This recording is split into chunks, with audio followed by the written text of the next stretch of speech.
Vamos entonces a leer, hermanos, Filipenses capítulo 3, versículos del 12 al 16. Dice: no que lo haya alcanzado ya, ni que ya sea perfecto, sino que prosigo por ver si logro asir aquello por lo cual fui también asido por Cristo Jesús.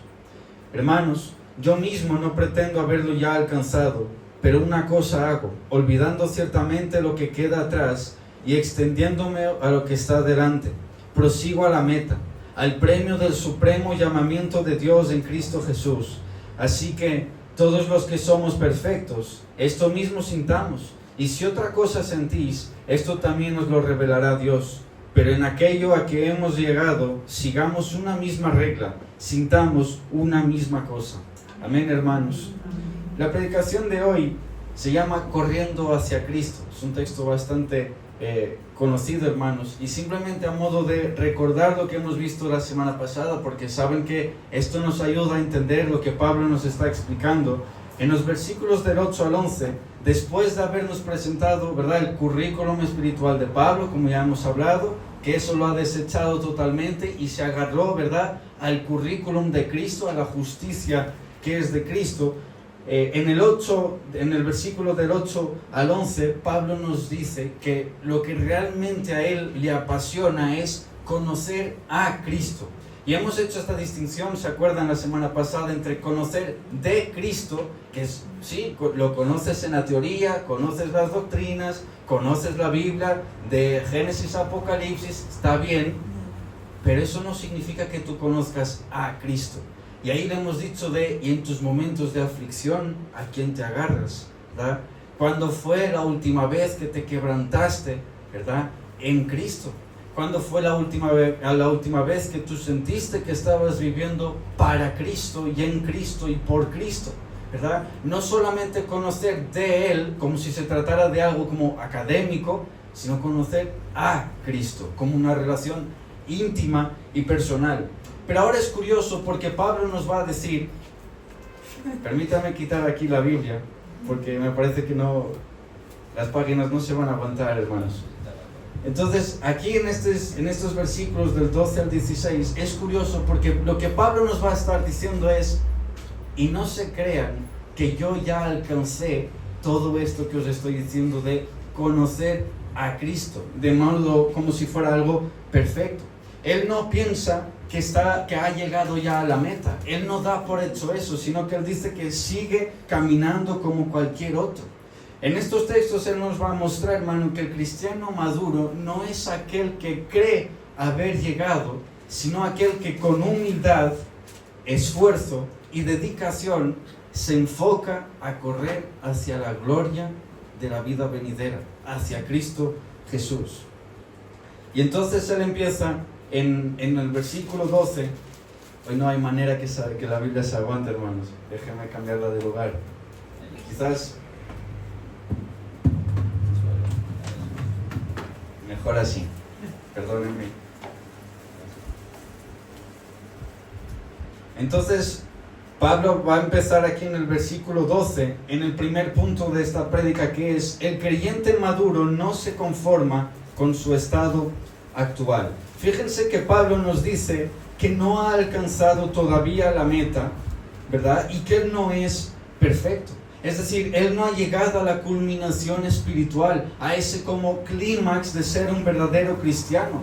Lo que él se está refiriendo básicamente, Pablo, es que él dice: todavía no he sido glorificado. Todavía no llegué al final, todavía sigo con este cuerpo de pecado, todavía estoy sujeto a estas leyes, ¿verdad? A este cuerpo que por un lado yo quiero hacer el bien, pero por el otro mi cuerpo quiere hacer el mal. El pecado que hay en mí me lleva a hacer el mal, ¿verdad? Y entonces él dice: miserable de mí, ¿quién me va a librar de todo esto?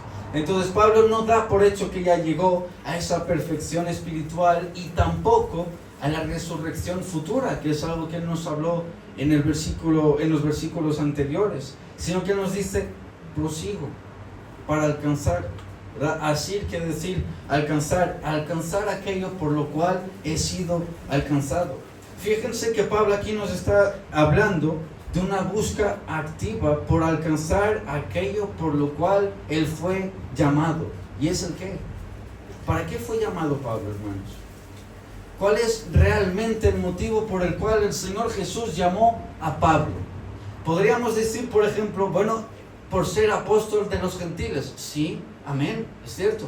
Para plantar iglesias por toda la región gentil, es cierto. Para escribir 14 cartas del Nuevo Testamento, sí, también lo llamó para eso.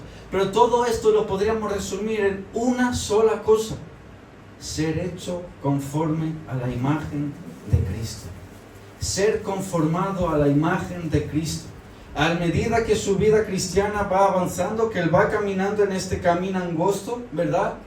Él está siendo hecho conforme a Cristo. Se está pareciendo cada vez más a Cristo. Entonces vemos aquí una respuesta activa al llamado que el Señor le ha hecho. Ahora, hermanos, en el tiempo en que Pablo escribe esto es curioso, porque ya saben que aquí vamos a estar hablando mucho de los judaizantes, ¿verdad? Porque realmente las cartas de Pablo, muchas de ellas tienen un tinte antijudaizante por detrás, sobre todo la carta a los Gálatas. Pero entonces, en el judaísmo y los judaizantes, ellos decían que la perfección se alcanza como a través de la obediencia de la ley. Básicamente ellos te decían: tú obedeces a la ley, legalismo, y eres perfecto. Punto final. No hay otra manera de ser perfecto. Tú tienes que obedecer la ley, o si no, pues simplemente te quedas ahí y nada más. Otros, ellos mismos decían que la madurez consistía en cumplir los rituales y la moralidad que la ley proponía.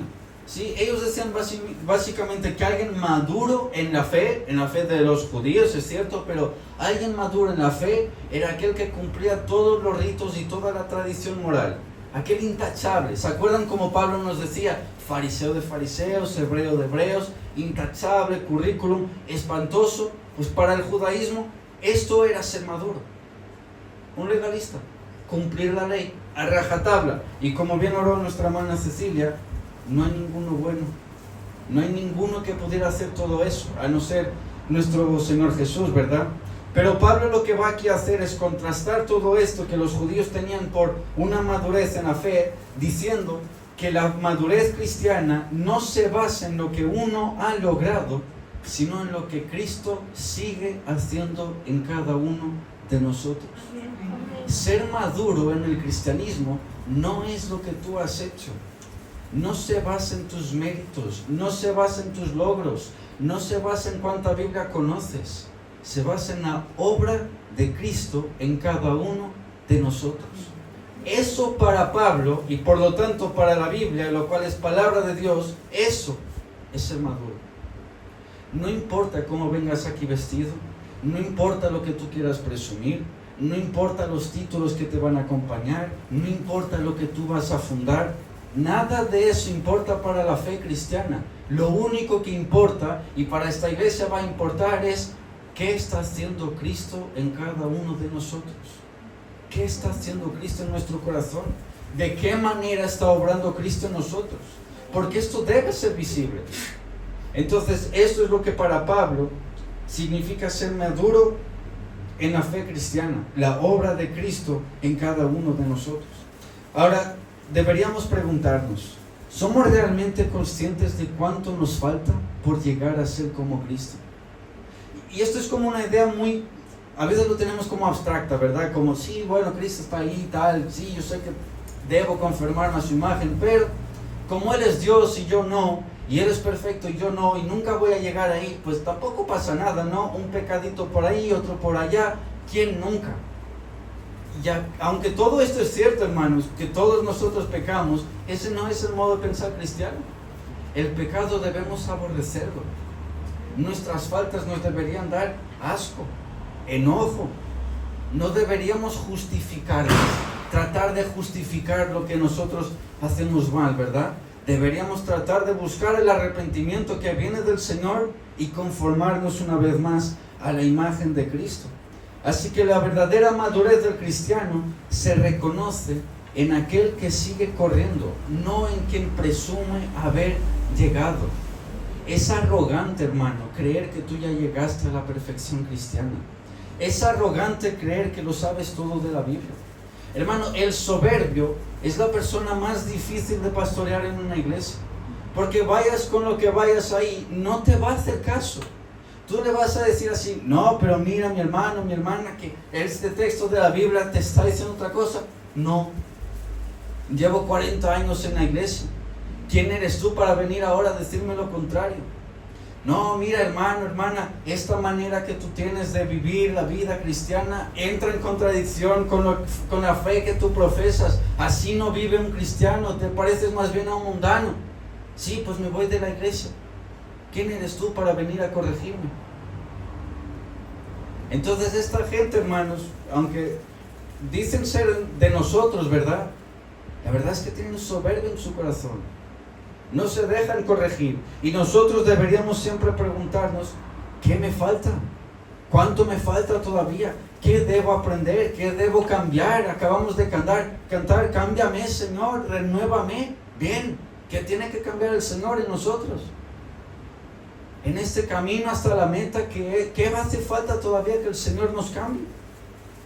Deberíamos reconocer nuestros pecados, nuestras debilidades, como hemos cantado, y sabiendo que en el poder de su amor podemos ser restaurados, cambiados, transformados, santificados por su Santo Espíritu. Pero es necesario reconocer primero que nos falta algo. Es necesario decir como Pablo, todavía no he alcanzado la meta. Todavía sigo en el camino, como todos. Todavía no he sido glorificado. Y no pasa nada. Seguimos todos en el mismo barco, caminando hasta Cristo, corriendo hacia Cristo, como dice el texto. Así que, también como iglesia, no debemos presumir nuestra madurez, sino debemos ser una comunidad en constante crecimiento, reconociendo la debilidad que tenemos, caminando en humildad. Eso es lo que se requiere para esta iglesia. No somos la iglesia perfecta. Tenemos muchos fallos, tenemos muchas debilidades. El primero de todos es que hace un calor tremendo en este local. Tenemos fallas, tenemos debilidades, pero seguimos avanzando hacia la meta, no creyendo haber llegado, no dando por hecho que ya somos los mejores cristianos del mundo, sino que con humildad y esfuerzo vamos caminando hacia Cristo. Así que nos debemos preguntar como iglesia, ¿estamos todavía corriendo hacia Cristo o creemos que ya hemos llegado con arrogancia? Sinceramente, ninguna iglesia que mínimamente conozca el Evangelio podrá decir que a día de hoy ha llegado. Y mientras estemos aquí en la tierra nunca va a pasar eso. Debemos esperar a aquel que va a volver de entre las nubes, ¿verdad? Con sonido de trompeta. Todo ojo lo verá. Hasta ese momento, hermanos, todos nosotros estamos en un proceso de santificación, sí, que a veces duele, que a veces nos quebranta, casi nos destruye, nos deja por los suelos. Pero ese es el caminar cristiano, ser conformado a la imagen de Cristo. Y acuérdense lo que Pablo decía anteriormente en los versículos del 8 al 11. Conocer a Cristo es conocerlo en su muerte, en sus padecimientos, en la resurrección y en su poder. No son cosas muy bonitas de escuchar, hermano, padecimientos. Que para ser cristiano tengo que conocer los sufrimientos de Cristo, sí, y no de teoría, sino de práctica.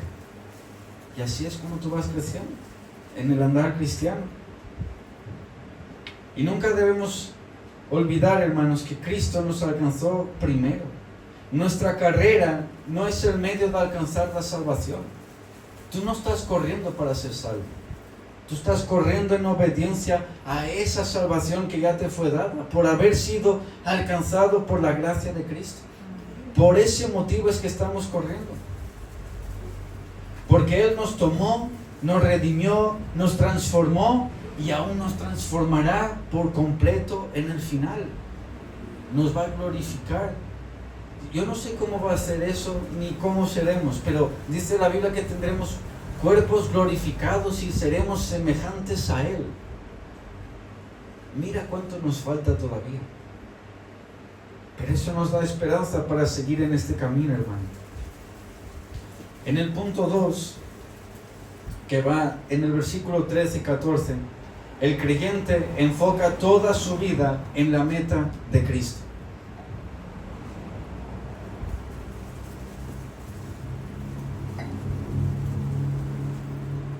Pablo nos dice lo siguiente. Él empieza este versículo diciendo, una cosa hago. Hay realmente un enfoque claro. Pablo no se está yendo allí por las ramas. Pablo sabe realmente lo que él quiere hacer y nos dice, dejo atrás el pasado. ¿Y qué es dejar atrás el pasado para Pablo?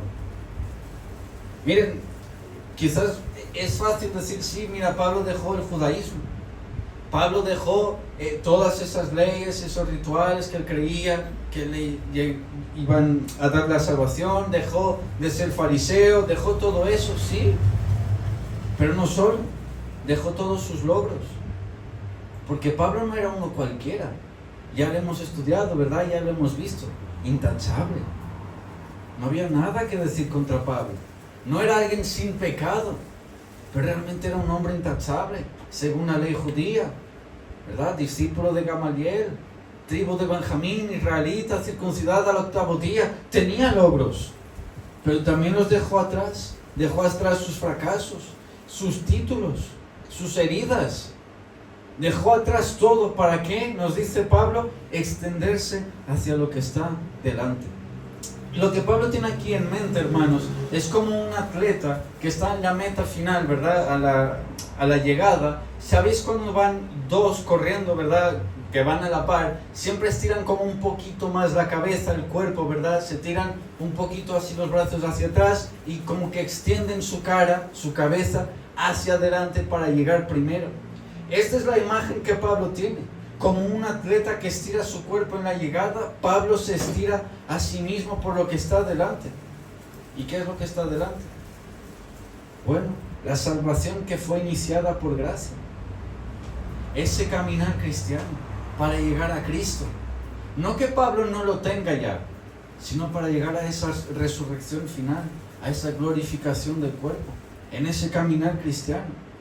Y como hemos dicho, la salvación sí fue iniciada por gracia, pero debemos saber una cosa, continúa con una respuesta activa del creyente. Nadie espera, hermano, que te quedes quieto, se espera que tú respondas. ¿Para qué? Para alcanzar ese premio, esa meta. Y nuevamente él tiene aquí la idea de los Juegos Olímpicos como si fuera una copa que le darían al final, pero simplemente él dice que el premio supremo no es nada terrenal, sino el supremo llamamiento de Cristo. El ser llamado por Cristo es mejor que cualquier otro premio terrenal, nos está diciendo Pablo. Y para eso él se extiende hacia adelante. Ahora, Pablo tiene aquí obviamente en mente los Juegos, vamos a decir así, los Juegos Olímpicos, ¿verdad? Sabéis que los Juegos Olímpicos tuvieron su inicio en Grecia, en el mundo greco-romano, ¿verdad? Del cual Pablo hacía parte en este entonces, es el contexto en el cual nos escribe esta carta. Y él nos está haciendo una pequeña comparación entre aquellos que participaban en los Juegos Olímpicos y lo que es la vida cristiana, porque él dice que para ambos se necesita disciplina, concentración y perseverancia. ¿Tú has visto algún atleta ser el mejor del mundo? Como por ejemplo, no sé, ¿quién te gusta más? Cristiano Ronaldo, Messi, el que te guste, hermano. ¿Tú los has visto a ellos sentaditos en el sofá mientras todos los demás trabajan y así llegan a ser los mejores atletas del mundo en su profesión, en lo que hacen? No. Eran los más constantes, los más perseverantes, los que más disciplina le han puesto, ¿verdad? Por eso alcanzaron un premio, por eso ellos alcanzaron su meta. Y esta es la imagen que Pablo nos hace para nosotros. Debemos esforzarnos al igual que un atleta para recibir ese premio, pero nosotros nos esforzamos para vivir conforme al llamado de Dios. Dios te llamó no a que vivas como antes. Dios te llamó a que sí, seas transformado, que seas santificado, a que dejes tu vida pasada y ahora vivas como nueva criatura, a que dejes tus logros, tus méritos, pero también tus heridas, tu pasado oscuro, tus pecados a un lado, y ahora corras hacia Cristo, con Cristo en la mente y Cristo delante tuyo, hermano. Además, Pablo aquí está corrigiendo dos posturas que había en esa iglesia primitiva. Una se llamaba quietismo y la otra, vamos a decir así, que era como legalismo. ¿El quietismo qué es? Ellos decían que, bueno, el Señor ya me salvó, así que yo literalmente me siento en el sofá y no hago nada. y espera que Él venga. Ya me salvó, ¿qué más quieres que haga? Ya me puedo tranquilizar, ya puedo estar tranquilito aquí, no me voy a mover, no voy a trabajar, no voy a hacer nada, y que si no me venga a buscar, total, ya fui salvo. Y los legalistas decían, no, tú tienes que ir, tienes que salir, tienes que hacer para ser salvo, porque todavía no eres salvo, no alcanzaste la salvación, Cristo no te salvó de nada, así que tienes que ir por tus méritos, ¿verdad? Hacer méritos para salvarte. Esto no es muy diferente a lo que proponen todas las sectas al día de hoy. Todas ellas proponen lo mismo. Sal ahí fuera, pica las puertas, reza una Ave María, ve a Fátima de rodillas, yo qué sé, no comas cerdo, lo que tú quieras, guarda el sábado. Todo esto no son más que méritos para alcanzar la salvación. Y Pablo también estaba luchando contra ellos. Entonces, ¿cómo corrige él esto? Diciendo, para los quietistas, no hay que quedarse quietos, hay que salir a correr. Pero para los legalistas, no para ganar el favor de Dios, sino porque ya lo tenemos. Es nuestra respuesta al favor de Dios, a esa gracia inmerecida. ¿Cuál es la respuesta? Salir y predicar el Evangelio, vivir conforme al Evangelio, vivir para Cristo y con Cristo y en Cristo, vivir con Cristo en nuestra mente, corriendo hacia la meta, que es Cristo, conociendo a Cristo, no solo de Cristo, desechando todo lo que hemos hecho nosotros y agarrándonos a la justicia de Cristo, a su muerte en la cruz por nosotros, a que Él derramó su sangre para el perdón de nuestros pecados, y que todo aquel que cree en Él no se pierde, mas tiene vida eterna. A esto se está refiriendo Pablo. Así que nos debemos ahora también preguntar nosotros, ¿cuál es el enfoque de nuestra vida? Hermano, ¿nosotros estamos viviendo para Cristo o para otra cosa? Y miren, vivimos en un contexto que es muy complicado, lo sé. Andorra es muy complicado que tú vivas con Cristo en tu mente. Tampoco es que sea el país más como especial en ese sentido. Todos son iguales. En todos se nos complica ser cristianos, es cierto. Pero nosotros vivimos en este. Y sabemos cuán difícil es tener a Cristo todo el día en nuestra mente. ¿Por qué? Porque nos ahogan con trabajo. Hay gente que debe tener 2 trabajos para llegar a fin de mes. Como ya lo hemos dicho aquí hace semanas, hay madres solteras entre nosotros.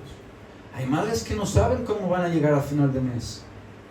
Hay padres solteros aquí entre nosotros que tienen que pagar un alquiler de lujo por vivir casi en un trastero. Es verdad. Hay familias aquí que es cierto, hermano, o eligen trabajar un poquito más para llegar a final de mes o venir a la iglesia. Es cierto. Andorra nos complica mucho tener a Cristo en nuestra mente, pero aún así debemos esforzarnos porque en cada cosa que hagamos, lo hagamos para Cristo, con Cristo y en Cristo. Con Cristo en nuestra mente. Y otra cosa, no debemos correr cargando nuestro pasado. Hermano, yo te pregunto, ¿tú sigues cargando esa bolsa de pecados ya perdonados o la has dejado y ahora corres en libertad? ¿Todavía te sigues agarrando a esos pecados pasados? ¿Todavía te sigues martirizando por, es que yo hice? Mira, había era un teólogo, pastor muy importante en nuestro siglo que se llamaba Sproul, o Sproul en inglés, como quieran llamarlo. Él cuenta que una vez una señora fue a su oficina pastoral y le dijo, mire, pastor, yo oré a Dios como 10 veces ya para que el Señor me perdonara un pecado y no siento el perdón. Y entonces Sproul le dice, ahora deberías orar por las 9 veces que oraste después de la primera, porque el Señor dice que cuando tú confiesas tu pecado, te arrepientes de corazón, Él es fiel y justo para perdonar. ¿Quién te ha hecho creer que las 9 después de la primera eran necesarias? No cargues con tu pasado. No cargues con tus fracasos. No cargues con tus debilidades. Entonces, ¿qué estoy diciendo? ¿Que ahora me sienta un campeón? No, reconoce con humildad que todavía no llegaste, pero sigue avanzando hacia la meta con toda libertad de quien fue perdonado por la sangre de Cristo. No te agarres a tus pecados, confiésalos, libéralos, no al pastor, no al cura de turno, no al sacerdote de la esquina, a Dios. Enciérrate en tu habitación, ora al Señor, confiesa tus pecados y Él es fiel y justo para perdonarte. Y luego suéltalos. No los cargues. Pide perdón a quien tengas que pedir, pero luego suéltalo. Hermano, Cristo no quiere que vivas amargado en tu vida cristiana. Oye, que no somos jesuitas que hemos hecho aquí un voto de pobreza. Que aquí nadie te ha dicho que vivas amargado y el más amargado es el más maduro. Nada que ver. Vive en el gozo del Espíritu Santo, que no son 5 minutos, es una vida. No es que aquí saltes y levantes las manos. Es que en la debilidad, en la tristeza, en lo más miserable que te vaya a pasar, en tu peor aflicción, todavía ahí tienes gozo del Espíritu Santo, de estar en Cristo, con Cristo y para Cristo. Tienes a Cristo en tu mente. Sé vivir con poco y sé vivir con mucho, dice Pablo. Lo que tenga. Y el Señor dice, si tenéis con qué comer y qué vestiros, está bien. No hace falta más. No vivamos presos a nuestros pecados pasados. Confesémoslos al Señor y los largamos, los soltamos. ¿Para qué los queréis? Solo pesan, son una carga. Nadie quiere eso. Así que también como iglesia debemos ayudar a que la gente que entre aquí corra, pero con dirección, hermano. No podemos simplemente hacer programas de entretenimiento para tener a la gente distraída. No podemos simplemente poner aquí bailecitos para pasar una hora de alegría y ya. No podemos simplemente salir a la calle, yo qué sé, alegres pero sin propósito ninguno. La iglesia no está para eso. No podemos hacer un concierto cristiano solamente para que haya música. La iglesia no está para eso. La iglesia está para que todo aquello que haga, lo haga con un propósito. Formar a Cristo en cada uno que los escucha. Si lo que tu iglesia está haciendo, si lo que esta iglesia está haciendo, no te edifica de ninguna manera, no te estamos llamando a arrepentimiento, no te estamos exponiendo al pecado, no te estamos llamando al evangelio, no te exponemos la gracia y el amor de Dios, no estás creciendo como cristiano, hermano, en primer lugar, dínoslo, pero si ves que no cambiamos, vete. No hay nada para un cristiano bueno en esas iglesias, nada. No hay nada bueno ahí. No, pero yo voy contento, salgo alegre, están todos mis amigos, comemos al final del culto, bailamos. Como decía la semana pasada, hemos hecho camisetas que dicen, yo amo a Jesús. Ya, muy bien, pero ¿estás conociendo a Cristo? ¿Estás viviendo a Cristo? ¿Estás corriendo hacia la meta? Simplemente es una moda cristiana. Porque mire, yo no sé cómo pasó, pero la verdad es que está de moda ser evangélico. Cada vez hay más artistas, entre muchas comillas, evangélicos. Cada vez son más las personas que dicen que han rechazado al mundo y ahora viven para Cristo. Cada vez hay más artistas con cruces ahí en los escenarios. Eso sí, lo que sale de la boca de ellos no siempre es edificante. Pero está de moda ser evangélico, hermano. Que no nos pille esa moda. Porque cuando se acabe, ¿qué va a pasar? Cuando tengamos que volver a correr para Cristo, ¿qué pasará? Acuérdate siempre de esto, hermano. Cristo nos ha dado el sentido de toda nuestra vida. Nosotros no corremos hacia una idea abstracta. No corremos hacia algo que nos han dicho que hay ahí al final. Un tal Jesús, no. Corremos hacia una persona viva, a Cristo exaltado, a Cristo que está a la diestra del Padre, el Rey de Reyes, Señor de Señores, el Creador del mundo. nuestro Dios, Salvador y Señor, el dueño de toda nuestra vida, de todo nuestro ser, el que tiene nuestras vidas en su mano, el que con un soplo acaba con todo esto. A ese es a quien servimos y hacia Él es a quien estamos corriendo como iglesia. Llegamos al último punto en los versículos 15 y 16 que nos dice: el creyente madura caminando con otro bajo la misma norma.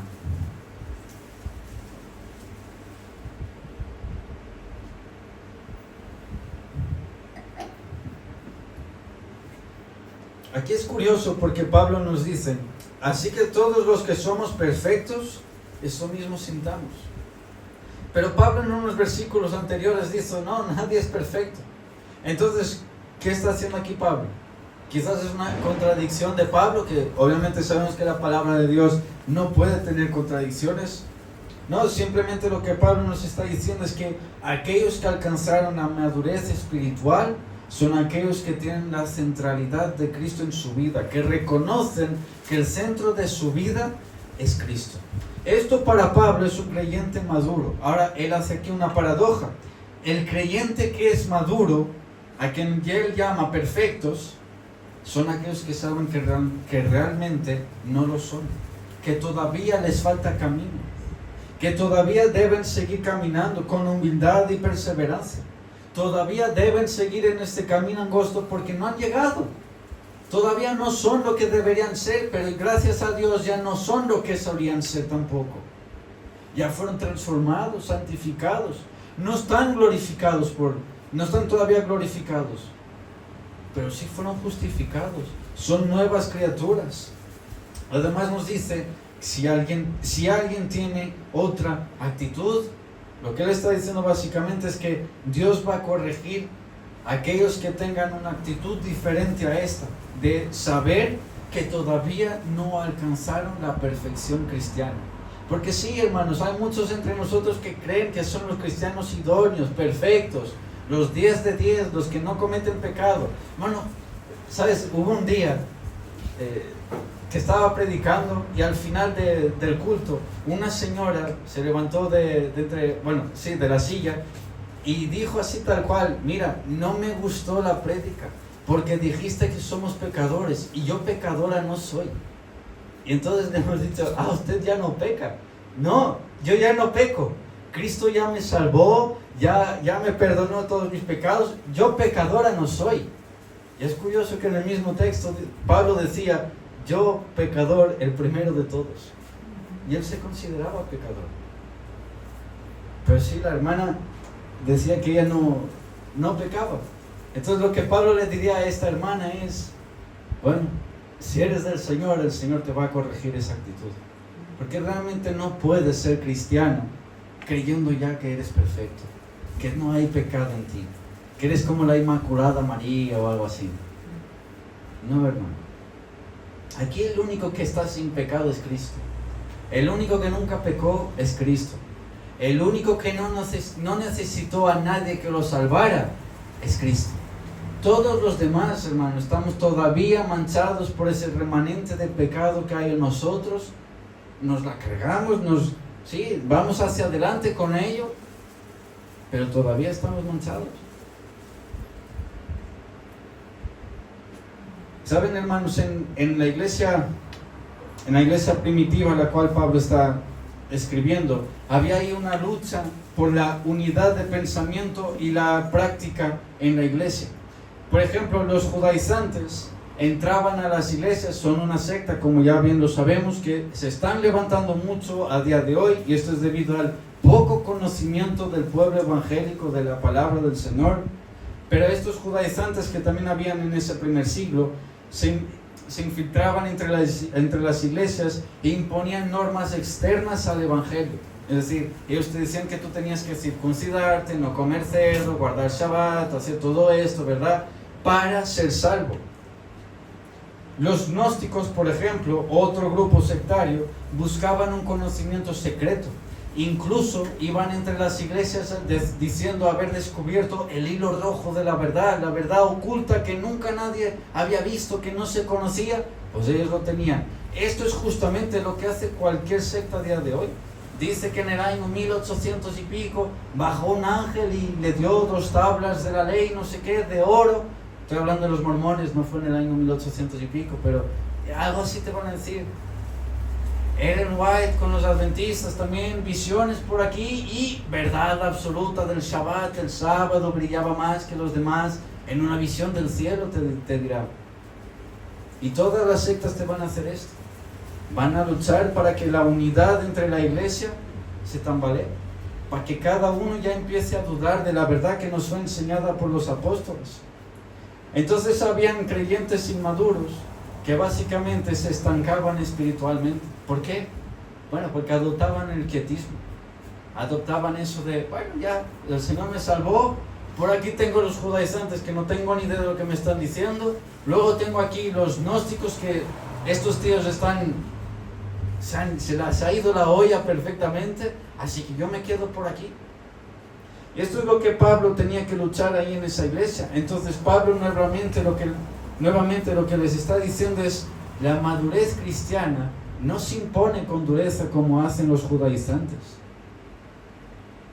Tampoco se va a imponer como ese conocimiento gnóstico que creen haber descubierto una verdad oculta a la iglesia, sino que la madurez cristiana se exhorta con gracia en el poder del Espíritu, caminando juntos espiritualmente. Nunca es solo. Tú nunca vas a crecer como cristiano si te las das de solito, si haces como un lobo solitario. Si crees que tú puedes vivir como cristiano en tu casa sin congregarte, hermano, estás rotundamente equivocado. Si tú crees que hay iglesias virtuales, es mentira. Hay iglesias que ponen sus prédicas en YouTube, eso sí. Ahora, ninguna de esas iglesias es tu iglesia, hermano. Tu iglesia es donde tú te congregas, donde tú te soportas unos a otros, donde tú tomas aquí la Santa Cena con tus hermanos, donde tienes comunión con tus hermanos, donde de tanto roce y roce a veces hay conflictos, es cierto, pero hace parte de la vida cristiana. Sí, hermano. No hay iglesia que no vaya a tener discusiones, pero bendita iglesia donde hay discusiones porque la gente tiene comunión entre ellos. Es como siempre os he dicho, no hace falta ser aquí espiritualoides, hermano. ¿Qué crees? ¿Que en la iglesia vamos a ser todos perfectos? No va a haber nada malo, nunca. Todos nos vamos a llevar bien, todos nos amamos perfectamente, nunca nos enfadamos unos con otros. Hay pastores que quieren vender eso de sus iglesias, ¿es verdad? No es el caso. No es verdad. Man, no hay iglesias así. La única iglesia que es así es la que ya está con el Señor Jesús. Pero aquí en la tierra no existe tal cosa como eso. Así que Pablo les dice, exhórtense con gracia, hagan crecerse como cristianos en la madurez cristiana, en el poder del Espíritu, sabiendo que la obra no es hecha por nosotros, pero háganlo juntos, como iglesia, caminen juntos. Y lo que debemos preguntarnos también para nosotros es, ¿estamos dispuestos a cambiar nuestra manera de pensar y actuar si el Señor nos muestra que estamos mal en verdad? Y aquí volvemos al asunto de los soberbios. El soberbio no vive conforme al Evangelio, vive bajo su propio criterio. Al soberbio tú no le vengas con decir, no, es que el Señor dice así, él te dirá, ¿y a mí qué?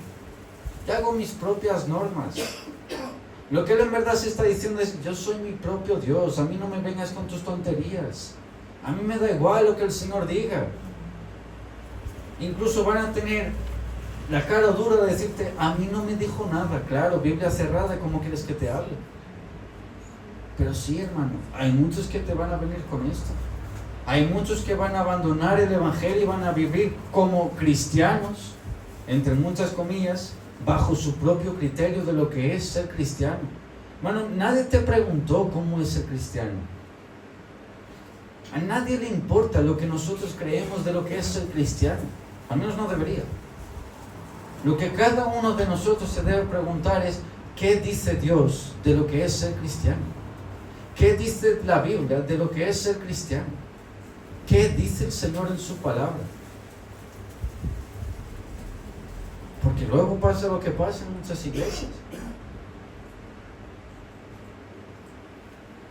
Así que, nuevamente, la iglesia madura, hermano, no es la que más conoce, sino aquella que más vive el Evangelio, o según el Evangelio. Entonces debemos preguntarnos, ¿nosotros estamos caminando juntos en el Evangelio en esta iglesia? ¿O tenemos divisiones por actitudes contrarias al Evangelio? ¿Estamos realmente caminando como iglesia? ¿Como cristianos? ¿O por tonterías nos dividimos? Vosotros sabéis mejor que yo. Hay gente que se divide por el color de las cortinas, por las sillas, por el local, por el micrófono, por todo, hermano. Todo es una buena excusa para dividir a la iglesia, todo. Pero como hemos dicho en el estudio, realmente lo que divide es nuestra inmadurez. La inmadurez cristiana es lo que divide muchas veces la iglesia. Eso y los falsos maestros, obviamente, pero aquí básicamente es muchas veces nuestra inmadurez. Así que tengamos presente esto. Ya estamos terminando. La madurez cristiana, hermano, consiste en parecerse más a Cristo cada día, siendo el Espíritu Santo quien nos guía a tener la mente de Cristo, la humildad de Cristo, la obediencia de Cristo. Haya pues en vosotros este mismo sentir que hubo también en Cristo Jesús. Filipenses, ¿verdad? Capítulo 2. Fíjense cómo Pablo lo está conectando. ¿Qué es tener ese sentir? Es ser maduro cristiano. Es ser un cristiano maduro. Así que, hermanos, para concluir, este texto nos muestra que la vida cristiana es una carrera constante hacia Cristo. Pablo nos está invitando, hermanos, a vivir con humildad, con enfoque hacia Cristo y con unidad como iglesia. Acuérdense que no corremos para obtener salvación. Nadie corre para ser salvo, porque no se puede salvar uno mismo, sino porque Cristo nos ha salvado, nos ha alcanzado, nos ha llamado. Por lo tanto, nosotros corremos hacia Él, anhelamos su vuelta y corremos hacia Él con humildad. Así que el verdadero creyente, hermano, vive con una santa insatisfacción. El verdadero creyente no se conforma, no se detiene y no se distrae. Su vida entera está orientada hacia una sola meta: estar con Cristo, ser como Cristo y vivir para Cristo. Amén, hermanos.